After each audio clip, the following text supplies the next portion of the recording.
नमस्कार दोस्तों।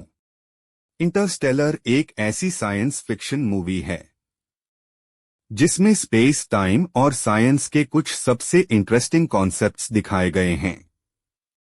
इस फिल्म में आपको देखने को मिलता है वर्म होल, जो स्पेस का शॉर्टकट होता है, ब्लैक होल, जिसकी ग्रेविटी इतनी पावरफुल होती है कि लाइट भी बाहर नहीं निकल पाती, और टाइम डायलेशन, जहां समय हर जगह एक जैसा नहीं चलता।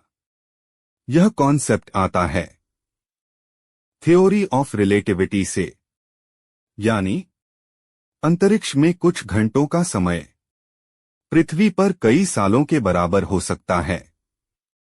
फिल्म में नासा का मिशन भी दिखाया गया है, जहां इंसान नई दुनिया की तलाश में स्पेस में जाता है। और साथ ही यह फिल्म हमें 5th डायमेंशन, ग्रेविटी, कम्युनिकेशन और ह्यूमन इमोशंस जैसे डीप कॉन्सेप्ट्स भी समझाती है। तो आइए चलते हैं मूवी के एक्सप्लेनेशन की तरफ।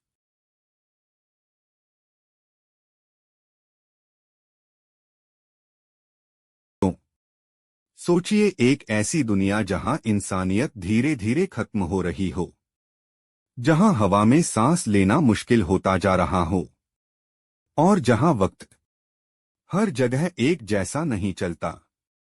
और उस दुनिया में एक बाप अपनी बेटी के लिए टाइम और स्पेस के पार तक चला जाता है।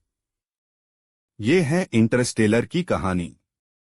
कहानी शुरू होती है फ्यूचर अर्थ से, जहां एक खतरनाक बीमारी, ब्लाइट, धीरे धीरे सारी फसलों को खत्म कर रही है। मक्के के अलावा कुछ भी सरवाइव नहीं कर रहा। धूल के तूफान रोज की बात बन चुके हैं, और ऑक्सीजन लेवल गिरता जा रहा है। यानी इंसानियत अपने आखिरी दिन गिन रही है।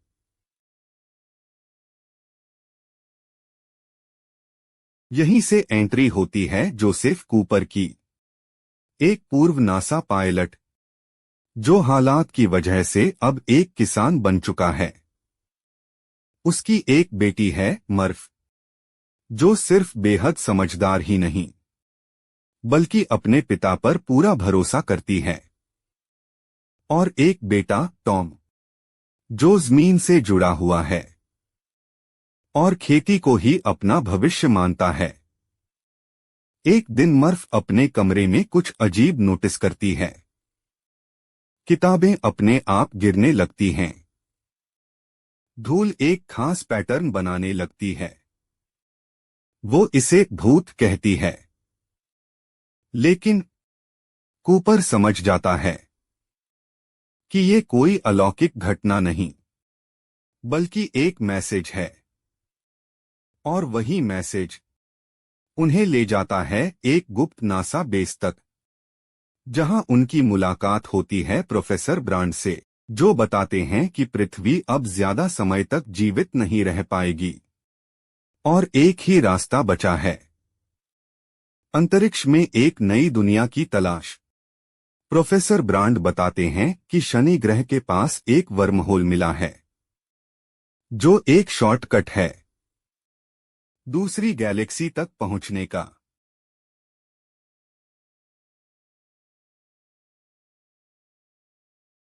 मिशन के दो प्लान होते हैं। प्लान ए, सभी लोगों को बचाना। प्लान बी, एक नई सभ्यता की शुरुआत करना। लेकिन एक चौंकाने वाला सच छिपा होता है। प्लान ए तब तक मुमकिन ही नहीं जब तक ब्लैक होल के अंदर का डेटा ना मिल जाए। कूपर एक मुश्किल फैसला लेता है। अपनी बेटी को छोड़कर मिशन ज्वाइन करता है।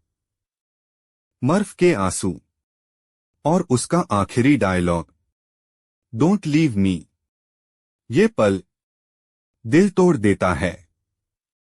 कूपर और उसकी टीम निकल पड़ती है एंड्योरेंस स्पेसक्राफ्ट में।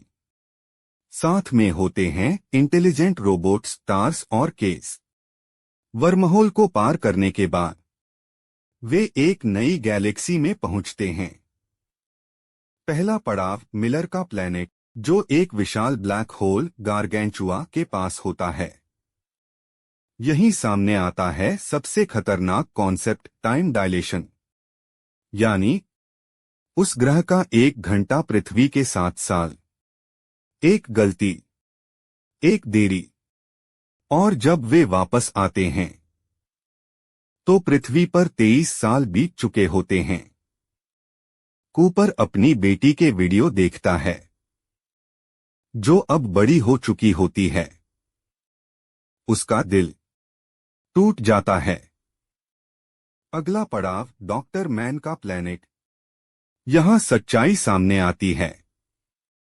डॉक्टर मैन ने जिंदा रहने के लिए झूठ बोला था।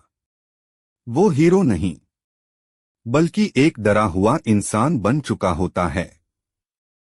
उधर पृथ्वी पर मर्फ अब एक वैज्ञानिक बन चुकी होती है, और वो समझ जाती है कि प्लान ए एक झूठ था। टॉम अब भी जमीन नहीं छोड़ता।